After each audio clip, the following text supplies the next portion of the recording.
Oh, nggak tahu ada apa itu. Dokter, Ya, gimana bagaimana sinyalnya Dani? dok. Oke dok. Kemarin itu kan ada beberapa pertanyaan. Dokter kan sempat bilang terkait dengan afirmasi. Afirmasi itu kan sebenarnya hanya apa ya, keinginan dari otak kita yang sakjane iki pengen diiyain gitu aja kan, tapi apa namanya, ya belum tentu benar gitu.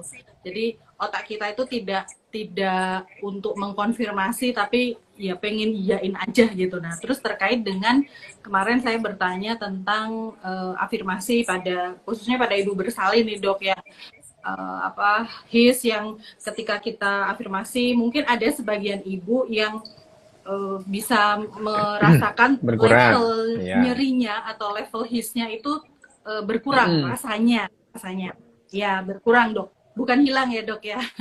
Nah terus Mm-mm. dokter kan bilang itu kan karena ambang nyeri orang itu kan berbeda-beda gitu. Nah ini kemarin tuh ada yang nanya dok, yang membedakan atau yang mempengaruhi perbedaan Yang ambang pertama rasa ya, nyeri setiap jadi individu kalau itu yang apa namanya dok? afirmasi itu memang udah jelas lah ya afirmasi. Kalau kita bicara kembali ada yang saya tambahkan, jadi sebetulnya eh, sel kita itu eh, ini ya, tubuh kita itu kan hasil hasil hasil kerjasama antar organ ya, antar organ. Nah, organ kita itu hasil kerjasama antar jaringan gitu ya, dan jaringan itu hasil kerjasama antar sel.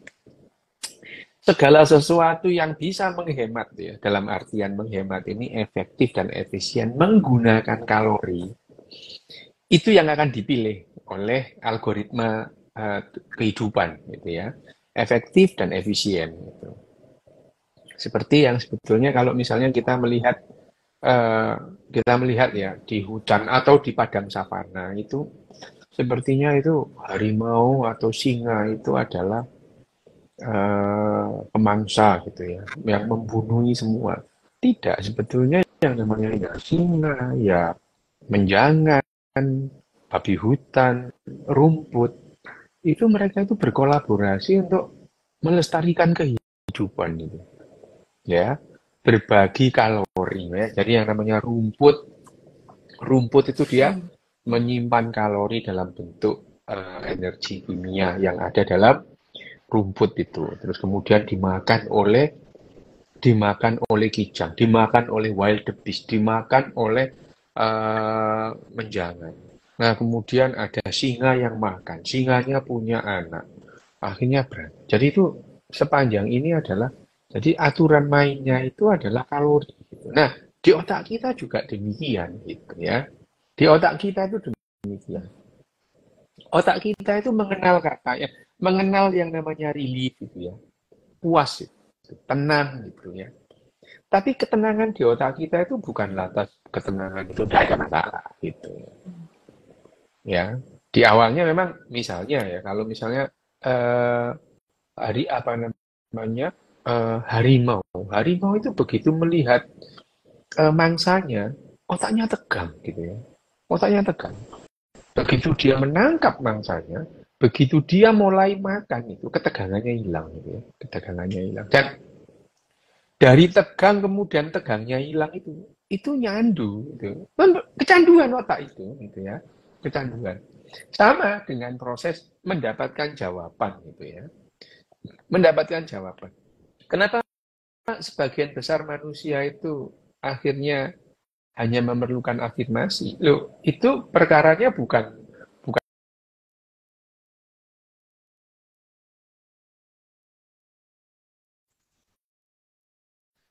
seperti itu. Kenapa ya? Manusia itu mulai bisa bertanya, menggunakan kalimat untuk berkomunikasi gitu. Pertanyaan-pertanyaan tentu ada, misalnya kok bisa itu mereka di atas itu apa ya? Matahari misalnya. Di atas itu apa? Bayangin nenek moyang kita apa guru pengumpul ditanya matahari itu apa? Jawabannya apa kira-kira? Ya ngarang gitu. Ngarang gitu. Nah, eh, coba kita bayangkan di dalam zaman pemburu pengumpul ada anak kayak anak kecil yang kayak Ryu gitu, tanya masa gitu, masa gitu. Bisa ini anak jengkelin gitu ya. Jadi orang yang mempunyai apa namanya hasrat bertanya apa iya apa benar itu di pada zamannya itu pernah menjadi masalah. Ini kakek ngomong ini apa kebanyakan nanya nggak bisa berburu gitu ya. Nah, yang diperlukan itu berburu pertanyaan-pertanyaan sederhana itu. Nah, akhirnya ya dipenuhilah dunia ini dengan orang-orang yang memerlukan afirmasi. Jadi afirmasi itu siapa yang mengarahkan afirmasi itu? Evolusi gitu. Kenapa? Kenapa kita itu afirmasi itu evolusi gitu. Jadi akhirnya kalau di otak kita itu kalau diteliti itu apa namanya algoritma kalau iya, kalau tidak. Kalau iya bagaimana, kalau tidak gimana. Kalau iya gimana, kalau tidak gimana. Kalau belum ketemu jawabannya kembali. Loop seperti itu kalau berulang-ulang menghabiskan, itu akan menghabiskan kalori banyak. Itu. Di otak kita itu algoritma yang seperti itu yang berulang-ulang itu. Kalau belum menemukan jawabannya kembali ke pertanyaan awal sampai mendapatkan konfirmasi, itu memerlukan kalori yang banyak dibanding dengan itu apa? Matahari. Matahari terbuat dari apa? Itu adalah dulu nenek moyang kita ada yang bersin jadilah matahari. Terus dia orang iya gitu. Selesai, mikirnya nggak panjang-panjang gitu. Tapi kalau nenek moyang kita kok bisa bersin dengan mataharinya? Apa dia makan matahari atau hidungnya ada mataharinya? Pertanyaan-pertanyaan begitu itu akan panjang dan menghabiskan kalori. Gitu. Padahal hukum dasar kehidupan itu bagaimana kita itu bisa membuat kalori itu efektif dan efisien itu ya afirmasi. Nah, ambang nyeri kalau perkara ambang nyeri itu setiap orang itu beda gitu. Yang menentukan apa? Ya, sifat dasar gitu. Ya sama itu kalau ditanya apa yang menentukan orang itu yang satu pemarah satu enggak gitu. Ya sifat dasarnya memang beda gitu. Ada kan orang senyum, senyum gitu. Iya bakat gitu. Bahkan ada orang memang dari kecil dia tuh tahan sakit. Sakit sebenarnya diem aja itu. Luka ya diem aja. Ada orang yang beset sedikit terus sambatnya gak karu-karuan. Waduh, pegangi tangannya. Wah itu ada gitu. Ya jadi yang namanya ambang nyeri itu setiap orang beda-beda gitu. Nah, ada orang yang memang sensitif ya, sensitif terhadap yang namanya perubahan tuh, perubahan sedikit aja dia udah relief gitu.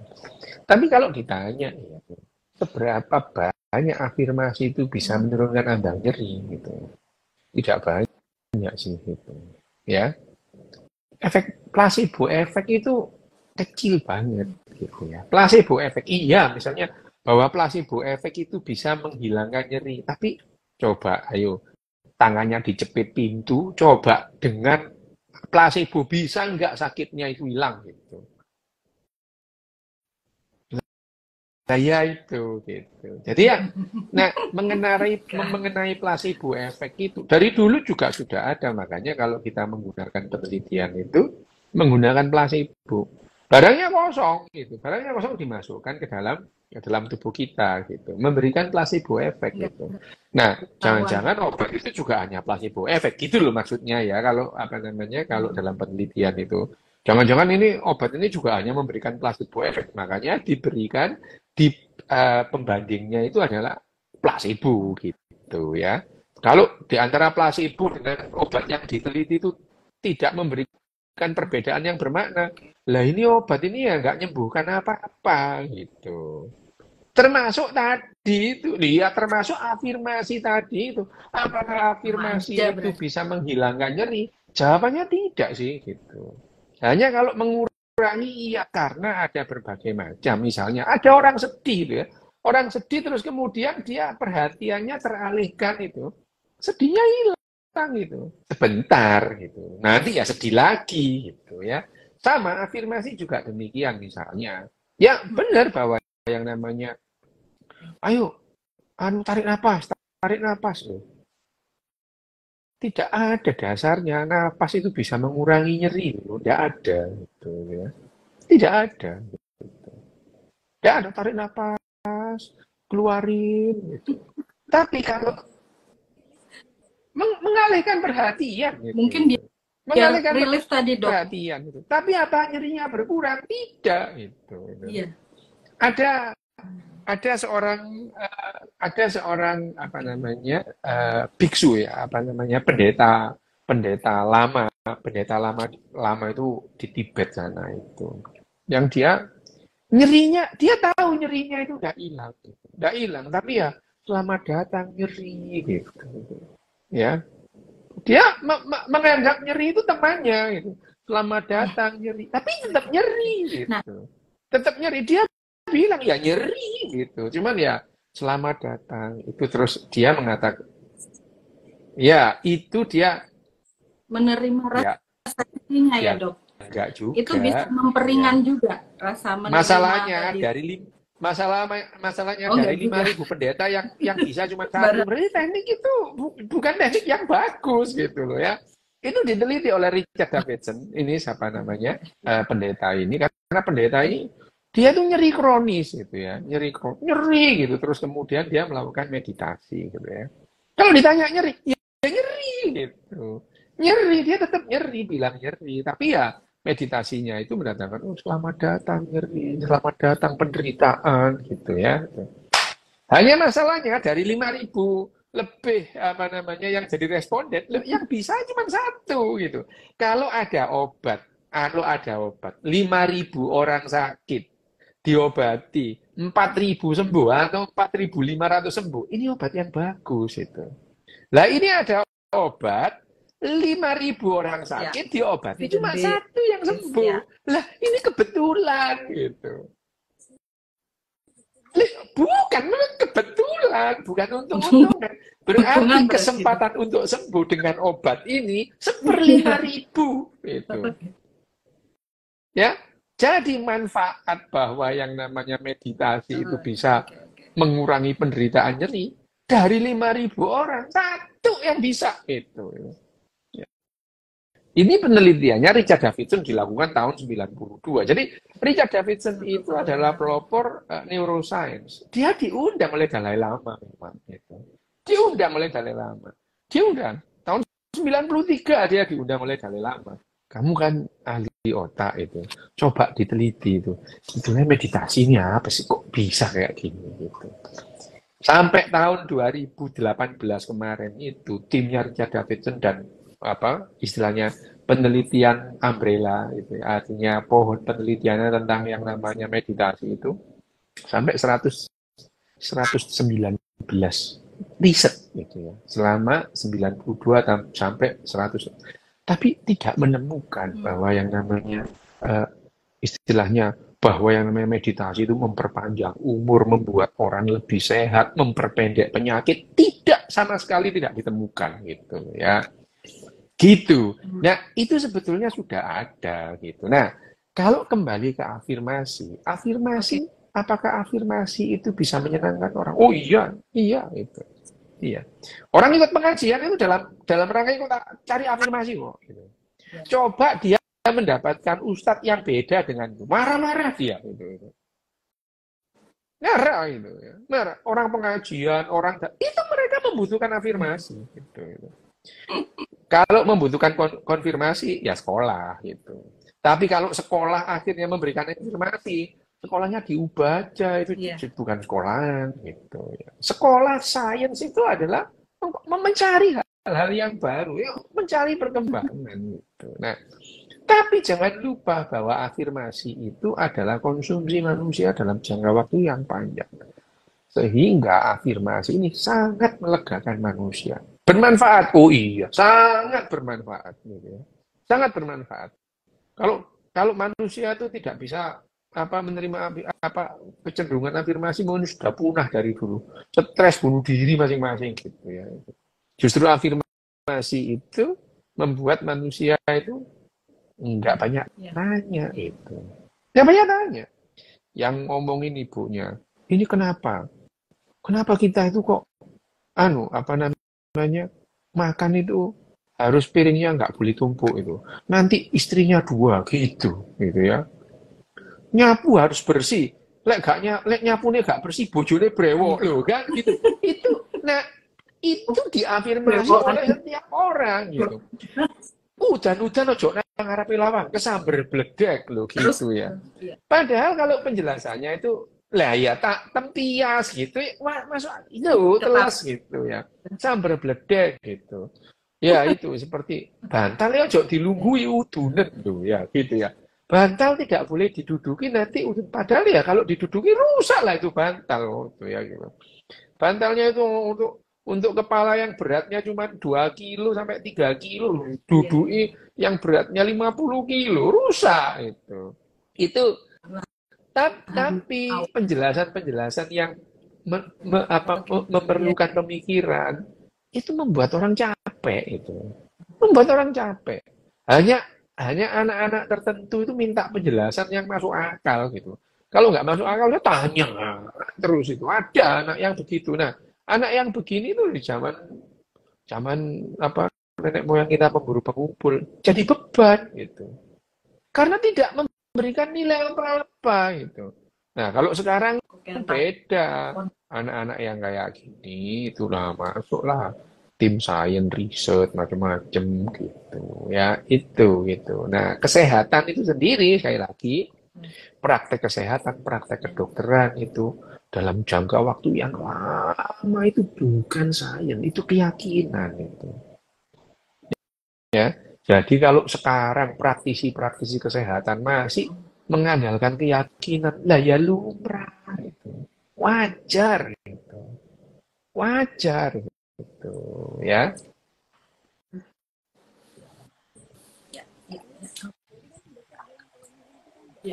Ya dok. Nah, terus tadi kan dokter bilang kalau nyeri itu kan bakat. Sedangkan saya pernah dengar dokter juga bilang bakat itu bisa ditekan atau bisa dilatih, gitu kan dok. Berarti kalau misalnya apa namanya kita nih biasanya siti-siti ngeluh gitu ya, dikit-dikit ngeluh sakit dikit, terus kita dengan berlatih gitu, termasuk ini ada yang bertanya terkait teori deliberate practice dengan 10.000 jam berlatih. Itu apakah dia bisa menjadi ahli atau akhirnya tadi dok misalnya terkait dengan rasa nyeri itu ya, akhirnya gini loh, ya. bisa kemampuan terlatih manusia atau gimana, itu dok? variasi gitu ya. Tapi ya ada batasnya gitu ya. Tak banter-banternya manusia lari itu ya tidak akan manusia lari 500 km per jam atau 50 km per jam juga nggak mungkin gitu. Banyak yang tidak mungkin gitu. Bahwa latihan itu membuat kita makin bagus, iya, tapi kan ada batasnya gitu. Ya. Sekarang pelari cepat, cepet-cepetnya lari, bisa nggak nanti itu kira-kira 100 meter itu ditempuh dalam waktu 4 detik? Loh ya nggak mungkin lah ya gitu. Kecuali itu mobil balap itu yang 4 detik 100 meter gitu. Ya ini mulai Ben Johnson itu, Ben Johnson 8,9 lama-lama tapi ya ada batasnya. Tidak mungkin lah ya manusia itu lari cepat 100 meter sprint itu terus kemudian 3,8 detik itu nggak bakal mungkin gitu ya, nggak bakal mungkin. Nah sama dengan tadi itu latihan, bisa nggak kita itu menahan nyeri terus kemudian lo itu di novel itu ya. Ya itu siapa namanya? Itu loh siapa namanya? Atau di film Rambo gitu. Dilatih mengabaikan nyeri gitu ya. Ya, kalau menahan nyeri terus kemudian tahan sakit latihan itu. Sebetulnya bukan tahan sakit, tahan gak ngomong, diem aja gitu ya. Terus sakit ya tetap sakit itu. Wedi, takut dimarahi komandannya tentara kalau sakit itu ngomong diem. Ya sakit gitu. Ya sakit itu, sakit itu. Aku dulu ya gitu, kok patah tulang itu dibawa sama mamaku itu terus, ayo nggak sakit kan, nggak sakit apanya, sakit, oh cuma diem aja itu, apanya nggak sakit itu, sakit itu, ya sakit gitu. Nah sekali lagi tapi perkara nyeri ini tidak boleh diabaikan, gitu. Ya. Jadi nyeri itu sebetulnya nyeri kalau kita merasa nyeri itu kita mendapatkan tanda atau mendapatkan impuls bahwa ini ada bagian tubuh yang terancam rusak atau rusak itu ya itu. Lah wong tanda ya udah kok diabaikan ya sama aja ada sihir maling kita Udah kita Ya. abaikan sirinenya. Itu abaikan sirinenya. Maling yang colongin kamu sama maling gitu. Lah itu dia tadi nyeri itu. Nyeri itu Wah, adalah tanda bahwa ya. ada tubuh kita yang terancam rusak atau sedang rusak gitu. Nyeri gitu. Makanya kalau misalnya kena knalpot. Kenapa? Kalau Iya, dok, kalau his itu kan nyeri dok. iya, Kita ngerti bahwa heeh, kalau nggak ada his itu kan malah nggak iya, bisa lahir-lahir gitu. heeh, Artinya rahimnya nggak berkontraksi, janin nggak keluar-keluar. Nah kalau tadi kaitannya dengan nyeri, misalnya dengan his itu kan kita ya dok, ketika ada iya, his itu kita malah iya merasa bahwa ya betul. berarti bagus Emang rahimnya memang berkontraksi benar. membantu Tapi gini proses loh, lahir itu gimana dok kalau itu? pada saat nyeri his itu banyak terjadi kerusakan sel. Banyak itu. Banyak. Ya, Nah, itu tanda itu. Tanda bahwa hanya saja ya. nyeri his itu kan kalau sudah lahir nyerinya langsung hilang gitu. Hilang gitu ya. Nyerinya langsung hilang gitu. Memang Hilang. saya. Ya, Loh ya nyeri titik, tapi kan langsung dia ya rilis. nyeri Kenapa? Oh, dia titik dok. teregang gitu ya. Nah, Teregang gitu. itu. Itu Ya, ancaman bisa betul. ruptur, bisa apa? Loh, Ya, ya betul. itu ancaman sebetulnya. His nyeri. Ya. Nyeri his itu Hmm. bermanfaat bagi bidannya itu. Ya, kan dia bisa mengatakan nyeri. Oke, ini his karena salah satu karakter his itu nyeri gitu ya. Nyeri gitu. Terus konsistensinya seperti papan zaman dulu ya. Gitu, konsistensinya seperti papan gitu, nyeri gitu. Kalau nyeri nggak nyeri berarti ya nggak his gitu ya. Berarti ini sebetulnya gitu loh. Itu bagi bidan dilihat sebagai indikator bahwa proses persalinan on the right track. Ya, itu ya gitu. Pertanyaannya, apakah kalau disuruh milih gitu, Ya. bisa nggak sih melahirkan tanpa nyeri? Jawabannya, lah bisa di seksio, diem aja.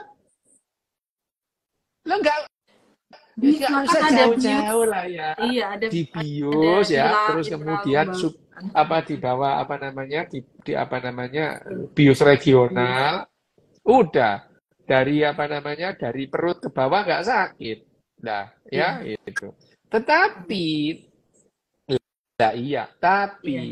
Yang kayak dengan menghilangkan istilah itu nyeri ada juga ada. konsekuensinya. Kita harus alert lebih jauh gitu. Nggak boleh gisnya dihilangkan, disuruh pulang Hmm, yang brodol hmm. beneran gitu. Ya itu. Jadi segala sesuatunya itu ada konsekuensi. Loh, HIS itu bermanfaat loh. Iya, Iya, iya. cuman yang namanya nyeri itu tidak bisa diabaikan gitu ya. Gitu. Jadi ya tidak boleh nyeri itu diabaikan itu sampai wah Oke, kita dok. latihan mengabaikan nyeri. Ya kan nanti tanganmu kena knalpot kamu diem aja rusak tangannya gitu. Karena mengabaikan nyeri gitu. Ya. Mm. Iya, iya, iya, iya. Iya, dok. Boleh. Baik, dok. Ini ada yang mau gabung Boleh. nih, sebentar, dok. Ada yang mau nanya langsung, dok. Boleh, dok. Bentar. Ini ada eh Invite. ini, dok. Misalnya Ya sambil nggak apa-apa. nunggu ini udah saya Mm. ini tapi Gimana kok dia belum gimana? gabung. Ya, Ren. udah saya ini. Dok, gini misalnya terkait dengan eh, afirmasi tadi dok, misalnya kayak kita dalam kondisi cemas gitu ya dok ya, dalam kondisi cemas atau misalnya tadi misalnya mau operasi, kita ngerti bahwa misalnya kita sudah nyari dokter yang bagus gitu ya dok ya. Oke, Wah, ini siapa? Halo, Ya, siap, kok motor? Ini siapa? oh Oh, lah, oh siap. no, iya. Pak, coba Ini lah diputar keto. Iya. kameranya mas. Nah, oke. Selamat malam. Malam. Iya. Maaf, sebelumnya saya mau bertanya, Dok. Mas, Wih. silakan. Ini fenomena kesurupan tuh, Dok, terjadi pada keluarga saya sendiri itu tuh. Gimana itu, Dok? Gini ya, kesurupan itu bukan fenomena. Kenapa?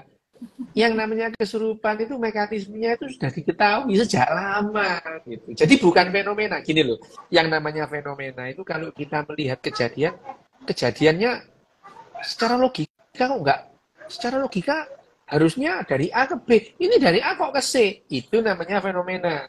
Nah, kalau sudah terus kemudian diteliti, sudah ketahuan yang namanya mekanismenya, bukan fenomena lagi, namanya pengetahuan. Nah, yang namanya kesurupan ini, itu sudah lama diketahui, gitu. Sudah lama. Dunia, Iya, tapi gini dok, setiap ada yang kesurupan, didatengin kiai atau orang pinter gitu, kok sembuh gitu?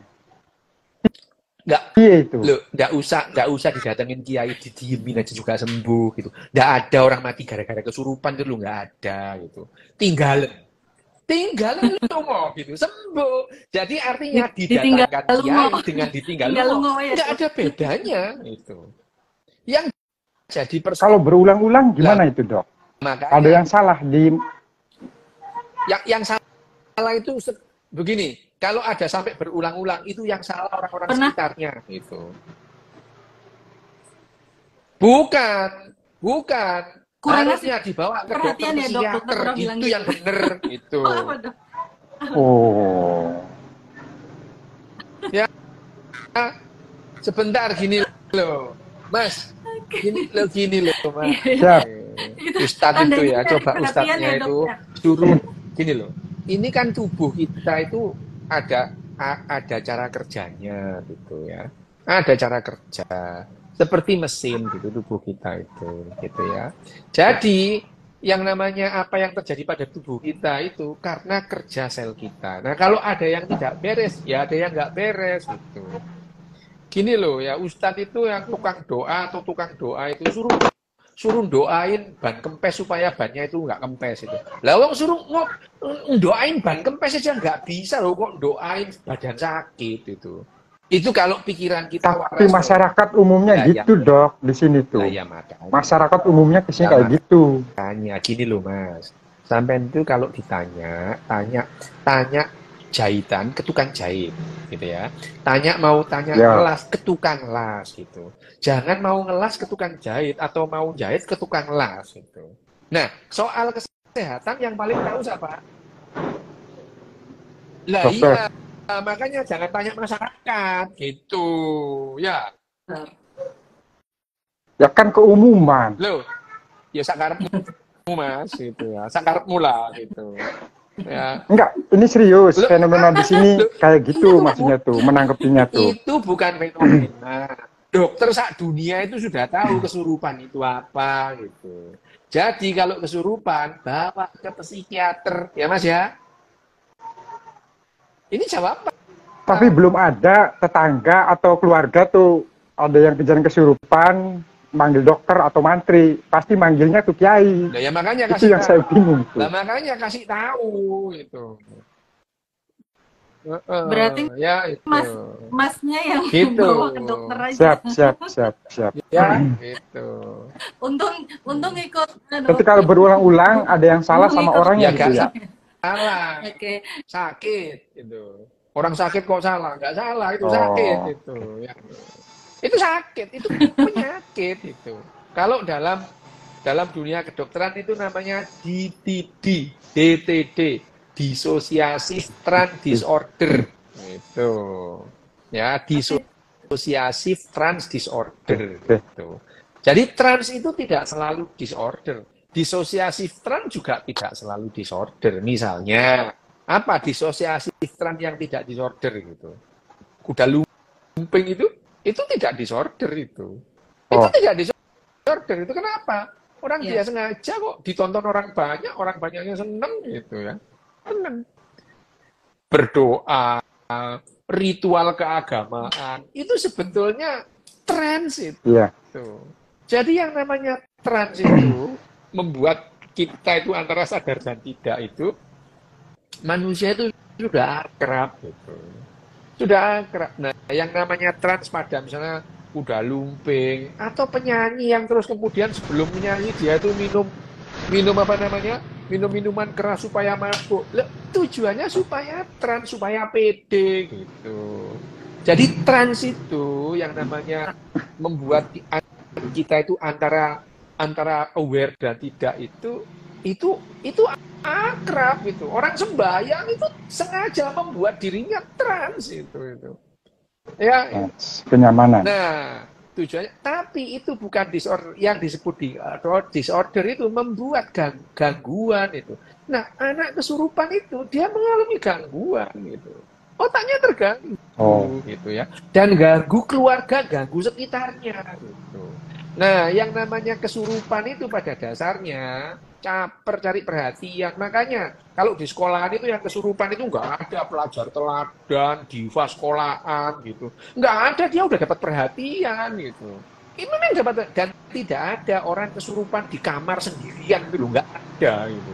Kesurupan itu di depan orang pada dasarnya karena cari perhatian gitu. Ya.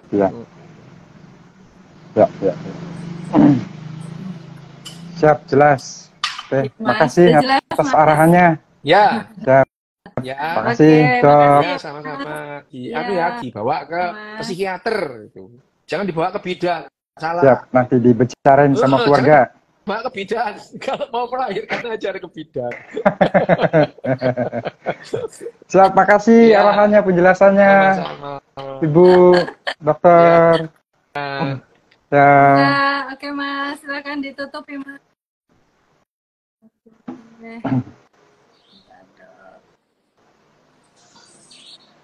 Sebentar.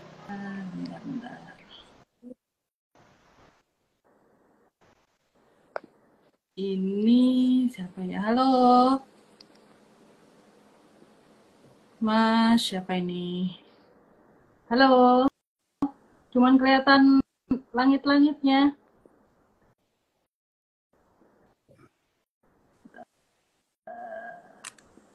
Halo. Halo, Mas. Siapa nih? Ya. Oke, Dok. Lanjut, Dok. Tadi apa namanya? Tadi yang saya bilang kalau misalnya kita dalam kondisi cemas pas misalnya operasi, kita udah tahu nih, udah prepare Dok, cari dokter anestesinis yang recommended, terus cari dokternya yang kita, pokoknya kita udah persiapan, tapi tetap aja kan pasti ada rasa cemas ya Dok. Nah, kan kata orang dan apa namanya yang pernah saya dengar tadi Dok gitu, dengan mengafirmasi diri sendiri everything it's okay karena udah nyari dokter yang bagus karena udah apa namanya well prepare semuanya gitu. Kecemasan itu tidak bisa hilang. Kamu jangan cemas gitu ya, nggak bisa gitu. Tenang aja gitu, nggak bisa. Itu kata-kata yang percuma. Tenang aja, loh nggak bisa gitu. Orang disuruh tenang itu seperti kamu bangir, kenapa sih kok nggak bangir? Oh pesek gitu. Itu ya memang gitu. Ada orang yang tenang memang. Ada orang tenang menghadapi apapun tenang itu ada gitu. Ada gitu. Ada yang pencemas itu. Sekedar mau ujian aja bisa mencret gitu. Ada gitu. Ya, itu adalah ya nggak bisa gitu. Nah, misalnya sekarang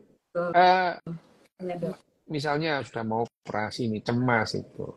Saya sering kali kalau ada pasien mau saya operasi terus bilang saya takut operasi, lu wajar gitu. Wajar gitu. Wajar. Supaya nggak takut gimana Dok? Ya nanti kalau sudah dibius takutnya hilang gitu. Iya, saya ngomong gitu. Lah iya gitu. Takut Dok, ya wajar. Gitu. Wajar, orang takut operasi itu wajar gitu. Cuman ya dipilih gitu. Kalau nggak dioperasi konsekuensinya ini, kalau dioperasi ini. Saya masih takut, ya nggak apa-apa gitu. Nggak apa-apa takut gitu. Hilang takut gimana Dok? Nanti kalau jadi bius takutnya hilang gitu.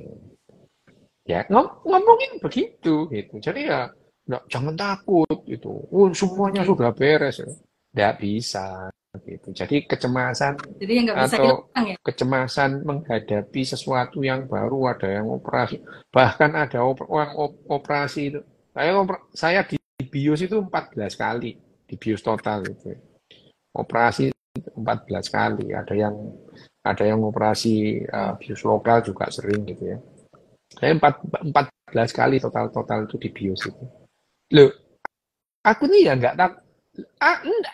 Aku tidak takut gitu. Tapi tidak takut mati, tidak takut lah gitu. Tapi ya dengan pengalaman yang sudah ke-13 itu pada saat ke-14 itu saya masih aku nanti bangun apa enggak ya? Gitu, itu selalu ada pertanyaan-pertanyaan seperti itu. Lu aku ini lo enggak takut Hmm. mati gitu ya. Enggak takut gitu.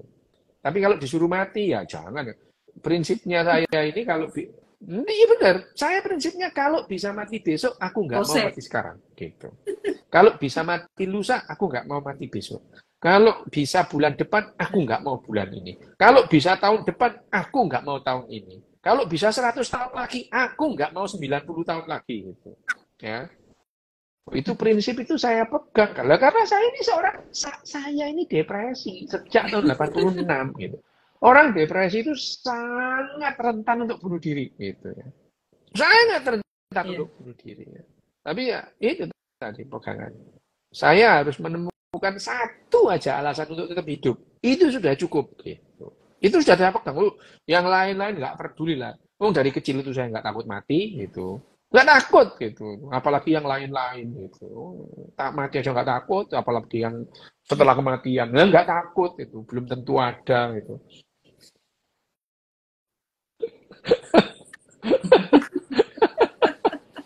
Boleh. Iya dok, dok ada yang mau gabung lagi nih, coba sambil nunggu Apa? dia gabung. Nih ada yang di question box-nya ada yang nanya, dok, kita nggak bisa Bagaimana? memiliki rasa sakit, jadi bagaimana mengetahui kerusakan pada otak, dok? Gitu. Jadi katanya Otaknya, otak itu tidak ya, memiliki rasa jaringan sakit. otak kita Jadi bagaimana tidak punya mengetahui reseptor nyeri. iya otaknya, dok? Nggak punya gitu. Nggak punya. Jadi reseptor nyeri Iya. itu tidak ada. Jadi misalkan otak itu dibuka, dieker-eker gitu, nggak sakit gitu. Jadi ada yang namanya awake surgery itu ya, awake surgery itu. Awake surgery itu operasi Iya, dengan sakit. melek gitu ya. Melek operasinya itu dibuka, kraniumnya itu dibuka, setelah kraniumnya dibuka, pasiennya dibangunkan. Gitu. Melek pasiennya itu dibangunkan. Iya. Itu yang namanya Melek. awake surgery. Tuh itu sudah sadar. Sadar berarti, dok. Itu untuk menghindari supaya tidak terkena atau tidak merusak bagian-bagian yang penting. Jadi misalnya ya, ini ada nih, kalau pernah enggak Dani melihat orang rekaman ya di YouTube entah di mana gitu, orang di kamar operasi gitaran, dia dioperasi dengan gitaran atau meniup trompet atau saksofon atau main piano gitu. Justru dia itu mengalami dia itu pinter main gitar, terus kemudian mengalami kesulitan menggerakkan tangannya gitu. Ternyata ada tumornya atau ternyata ada bagian yang bermasalah di otaknya. Nah, itu tumornya itu diambil, tapi dia dengan gitaran gitu. Sambil ditanya itu main biola itu. Kalau mendadak dia nggak bisa main biola, stop, itu jangan disentuh, gitu. Jadi sebelum bagian itu diambil, itu tumornya itu diambil, itu dia dites dulu. Ini kalau dipegang gini dia tetap nggak bergerak gitu. Jadi functional neurosurgery atau awake surgery itu sudah lama dilakukan gitu. Itu bukan barang baru gitu ya, bukan barang baru, bukan lantas, orangnya ini karena tidak tahu itu bilangnya gini, orang ini loh, saking santainya operasi sambil main biola. Bukan itu. Dia itu dioperasi supaya tetap main biolanya tetap bagus gitu, ya. Ya. Nah, iya. Nah, untuk jadi biar melihat rusak apakah otak saraf kita yang itu pada saat menggerakkan dioperasi dia main biola itu dengan dipasang monitor gitu ya. Dipasang monitor lengkap gitu ya. Makanya itu namanya awake surgery. Jadi intraoperatif monitoring, dimonitor gerakannya. Jadi sambil operasi itu ada yang bagian nanya, gimana itu? Ini apa? Disuruh baca balon, bola itu. Begitu dia nggak bisa baca, stop itu jangan disentuh. Itu ya. Jadi memang benar bahwa yang namanya jaringan otak tidak mempunyai reseptor nyeri, betul itu. Jaringan otak itu tidak mempunyai reseptor nyeri. Jadi kalau ada tumor kepala itu bukan reseptornya, itu bukan di otaknya, justru di luar otaknya, cenut karena tekanan kepalanya tinggi menimbulkan rasa sakit, bukan jaringan otaknya gitu ya.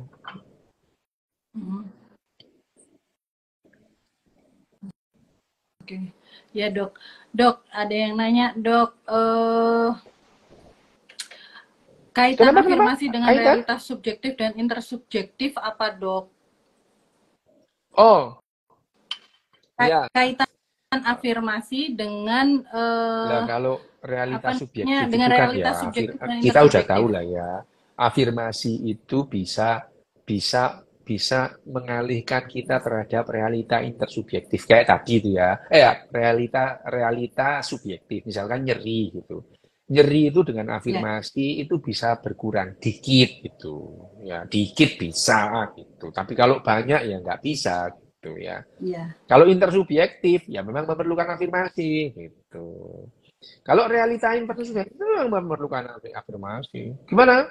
Masyarakat kita, tetangga ini yang namanya afirmasi. masyarakat kita ini kan masyarakat keturunan Hercules kan? Iya gitu. Ya, afirmasi gitu. Bahkan itu dulu ada yang namanya masyarakat Spartan. Ya, Spartan gitu. Masyarakat Spartan itu meyakini bahwa kelompoknya itu turunan Hercules gitu. Herculesnya aja nggak ada gitu. Bayangin aja gitu. Tapi mereka saling mengafirmasi gitu. Nah, memang kalau dalam kelompok keyakinan terutama itu saling mengafirmasi gitu. Yang paling gampang itu dulu kelompok tenaga dalam itu dulu. Itu saling mengafirmasi gitu.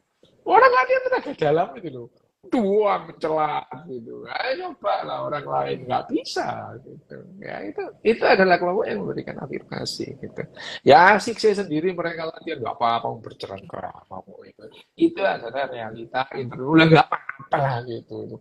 Dulu itu tahun 80-an itu waduh meledak itu. Wah, ada yang Satria Nusantara, wah Ya, apalagi itu. Wah, apa. Wah, macam-macam lah itu ya. Itu yang latihan tenaga dalam itu ya. Wah itu kalau memang benar ada itu ya. sekarang itu yang dulu latihan dikumpulkan membuat PLTD, pembangkit listrik tenaga dalam gitu. Kalau ada gitu.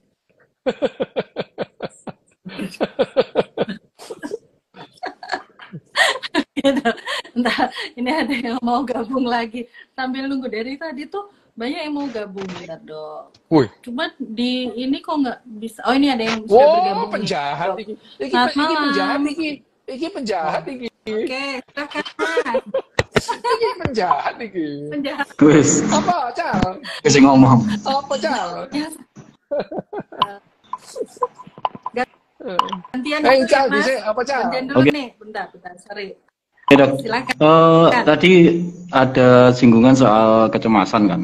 Nah, Mm-mm. bahwasanya pernah berulang kali dijelaskan bahwa kecemasan itu adalah salah satu indikator dan gimana cara kita bertahan hidup. Ya, Nah, betul. akhir-akhir ini kan banyak, nggak banyak, ada beberapa teman yang cerita ke saya bahwasanya dia sering mengalami gangguan kecemasan. Padahal tidak ada apapun ancaman atau istilahnya trigger untuk memicu kecemasan itu. Sebenarnya Kecemasan. apa sih, Dok, yang terjadi di otak dan gimana cara mengatasinya biar kecemasan itu menurun atau bahkan berangsur-angsur hilang? Ya, gini ya. Oh, nggak ada triggernya loh ya. Oke, terima kasih, Gini Dok. loh, triggernya itu banyak sebetulnya. Yang men-trigger orang cemas itu banyak. Karena yang namanya kita itu hidup dalam narasi itu sudah banyak gitu ya. Jadi ya kalau misalnya aku sering loh ngasih contoh yang namanya Kijang itu, dia cemasnya kalau lihat serigala, kalau dia lihat harimau gitu, itu adalah motivasi untuk melanjutkan kehidupan mereka gitu, memerlukan cemas. Cemas yang ala kadarnya gini, Kijang itu cemasnya ya kalau lihat harimau gitu, kalau lihat kucing ya nggak cemas dia gitu, karena itu bukan ancaman gitu. Nah, tapi manusia ini yang membuat dia cemas itu banyak sebetulnya gitu. Tanggal 25 gitu. Kenapa cemas? Iya, tanggal 30 itu jatuh tempo bayar kredit card. Itu memerlukan kecemasan itu. Kamu berangkat ke kantor kemudian macet, itu cemas itu. Dan kecemasan itu ditangkap oleh emosi kita, bukan Jadi kalau kamu, misal ya, kamu itu setiap pagi cemas berangkat kantor, gitu ya. Kamu lewat daerah itu, lewat jalan itu lagi, itu memorimu untuk cemas itu muncul, gitu. Ya, memorimu untuk cemas itu muncul. Jadi misalnya kamu udah kamu tuh misalnya Cal kamu itu tangini rawat terus gitu ya. Budal itu terus kemudian selalu telat gitu. Jadi berangkat itu orang cemas dan banyak orang yang gitu itu. Banyak orang yang gitu. Akhirnya kalau kamu itu logikanya kalau kamu itu nggak kepingin keburu-buru berangkat lebih awal gitu. Ya, lo itu logika. Tetapi manusia itu tidak punya tidak rasional, tetap aja lihat jam turun 10 menit mana, 5 menit mana. Wah, bagus itu kedua dapat. Loh, itu memicu kecemasan gitu. Jadi kebiasaanmu itu yang memicu kecemasan. Nah, untuk mengorek itu ya, temanmu tadi yang gangguan cemas itu pemicunya apa? Lo temui psikolog atau psikiater, nanti kan ketemu gitu. Ini loh kelakuanmu yang ini loh yang bikin itu gitu ya. Nanti kan ketemu gitu. Dia tidak bisa bilang padahal aku enggak lah itu kan kesimpulannya dia. Serahkan itu ya. Enggak bisa itu self diagnosis kayak gitu tuh. Serahkan diulang dia ngikuti ditanya macam-macam ngikuti tes MMPI, NMPI atau tes kesehatan mental Indonesia gitu ya. Ikut nanti ketahuan itu. Nanti ketahuan. Ini loh yang memicu kecemasanmu itu ini gitu. Nah, kalau menghilangkan cemas ya ngombe obat gitu. Minum obat itu. Obat anti cemas itu udah jelas itu gitu. Mbok kon berdoa ya gak ngefek gitu. Kon berdoa ini loh, kon berdoa ini aja cek nih deku ngefek itu. Kon nek kepingin gak cemas kon kudu kum bengi-bengi yo ambek ndonga wis langsung dhek gak sida. Wedi dikon kum dicatet ulang bengi-bengi. Aku tahu ya niku kum dikon kali niku ya. Lah iya kum kali-kali niku kudu pertemuan antara 2 kali terus asu temenan aku men dibujuki. Aku mikir yo gelem ae. Ya, Cal ya. Jadi tidak mungkin pasti ada gitu. Nah, itu yang perlu dikorek gitu ya. Tapi untuk menghilangkan kecemasan yang paling sederhana, yang paling gampang dan tersedia sekarang, ya minum obat anti cemas gitu. Udah ada. Nah, obat anti cemas pun yang harus saya ke psikiater. Gitu. Jadi kalau misalnya itu ya apa namanya koncomu itu tanya kamu, Cal, ini. Ya kan no. Kon iku takon nang aku salah goblok ngono. Kon iku nang psikiater ngono lho. Ya. Ngono no wis goblok-goblok malah repoti aku. Lama. Ya Cal, oke. Oke, makasih ya Mas. Oke, gantian Mas. Iya. Adrian. Nah, ketemu saya. Ketemu nih Dok waktu yang ya, gimana? Weird tuh Dok. Selamat malam Dok. Selamat malam. Ayo, gimana Mas Adrian? Silakan. Ya Dok. Saya kan penderita kecemasan juga sama kayak tadi sama depresi Dok. Oh iya.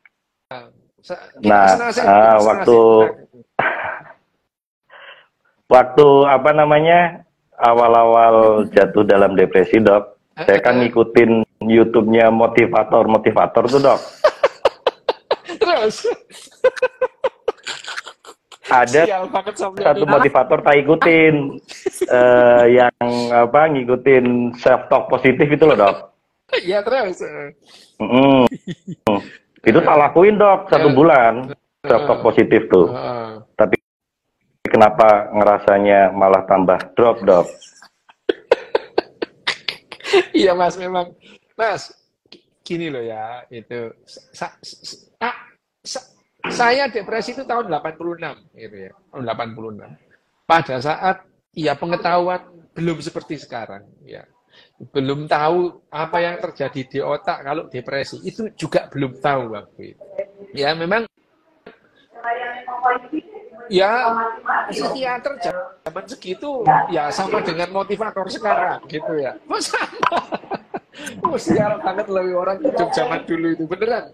Ampun lah gitu ya. Psikiater itu seperti motivator zaman sekarang, mengandalkan yang namanya psikoanalisa gitu ya. Itu mengenai jadi psikoanalisa itu ya padha mek cocote motivator ngono iku sakjane ngono ya. Tetapi itu loh, tapi itu senjata psikolog dan psikiater zaman itu gitu. Zaman itu tuh betul-betul itu senjatanya psikolog dan psikiater itu ya ya itu psikoanalisa di sekolah mereka itu ya diajari psikoanalisa itu gitu. Wah, itu ya mengikuti sesi psikoanalisa itu dalam batinku yo iki yo wong iki tak plester ae lambene ket. Itu ya bener-bener itu ya dia itu kayak gitu self positif gitu ya. Jadi masih ingat persis itu ya. Jadi waktu itu dia itu ampun lah itu ya. Ya tapi ya gini loh. Dokter waktu itu psikiater dididik untuk seperti itu. Psikolog juga. Nah, enggak salah memang. Orang memang dia pelajarannya begitu itu. Waktu itu loh ya gitu. Jadi gini Mas Andrian, saya waktu itu aku kalau ingat itu pengen ketawa. Jadi ya waktu itu tuh dia itu apa namanya mengambil contoh Muhammad Ali gitu. Muhammad Ali itu adalah master self talker gitu ya. Orang yang bisa berbicara pada dirinya sendiri gitu ya.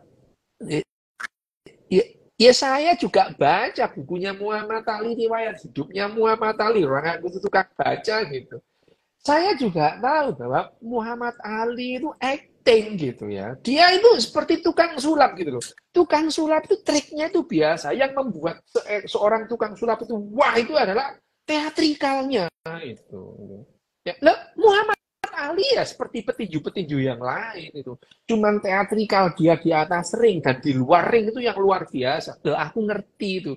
Lah tapi ini ya apa namanya psikiaternya itu dalam sesi psikoanalisanya itu gua ngomong soal Muhammad Ali yang master self talker gitu.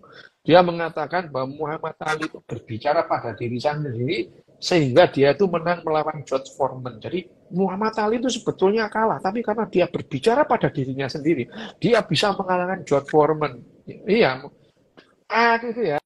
Bukunya Muhammad Ali itu tak baca semua, ada 20 lebih bukunya Muhammad Ali. Aku sudah tahu. Isi wong ini ngomong enak tak plester lah, ini itu ya. Bayang itu yang namanya ya itu ya. Jadi bayangin aja, saya tahu A sampai Z tentang Muhammad Ali, terus dia itu ngomong seenak-enaknya tentang Muhammad Ali. Saya waktu itu meragukan, langsung aja, jadi itu ya. Yang mereka lakukan dengan psikoanalisanya apa sih gitu, ya. Itu. Nah, informasi tentang obat-obatan itu tidak seperti sekarang. Ya. Padahal tahun 83 itu sudah apa namanya banyak apa namanya jurnal-jurnal penelitian karena akhir tahun 70-an itu sudah ditemukan preparat yang mengandung litium gitu ya.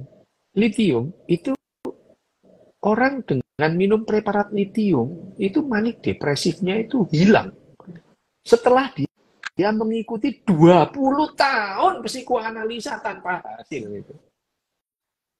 Ya itu. Nah, gini loh ya, itu loh Mas ya. Jadi ya wes apes mula Mas. Ya iya sama lah kita ini juga. Aku ini juga pernah apes ngikuti psikoanalisa, enggak ada manfaatnya gitu ya. Enggak ada manfaatnya sama sekali. Wah, itu benar-benar lah itu ya. Dan akhirnya waktu itu saya minta ke psikiater. Saya minta minta antidepresan. Nah, waktu itu yang diberikan itu diazepam, Valium itu. Nah, puji alam semesta, Valium itu bermanfaat itu. Sangat bermanfaat. Begitu saya mengkonsumsi Valium itu, depresi saya itu betul tajam gitu. Saya merasakan gitu ya. Mungkin timbangannya daripada ikut psikoanalisa itu ya. Minum Valium 1 biji itu sudah membuat saya, lah iya gitu. Jadi waktu itu pun kita sudah mulai meraba-raba jadi yang namanya, ya boleh, ya. Dok, punten, dokter. Ya wis nanti diteruskan lagi. Udah mau habis. Kak Krosor ya wis. Nanti diteruskan lagi. Ya, oke. Makasih Dok. Ya, kapan-kapan. Ya, kapan-kapan bisa sambung lagi ya. Kita Ya. sambung lagi ya dok, matur suwun dok. Nanti, Ya, oke. Ya dok, nanti kita sambung lagi sama tema-tema yang lain ya dok. Ini karena banyak Ya, yang nanya, ini ada cepetan ini, terkait baru tentang mau bilang bipolar ini, segala cepetan. macam ada dok Save. di situ. Ya, ya. Ya, sama-sama. Ya. Ya. Nggih, matur nuwun dokter. Sugeng dalu, selamat malam. Wassalamualaikum semuanya.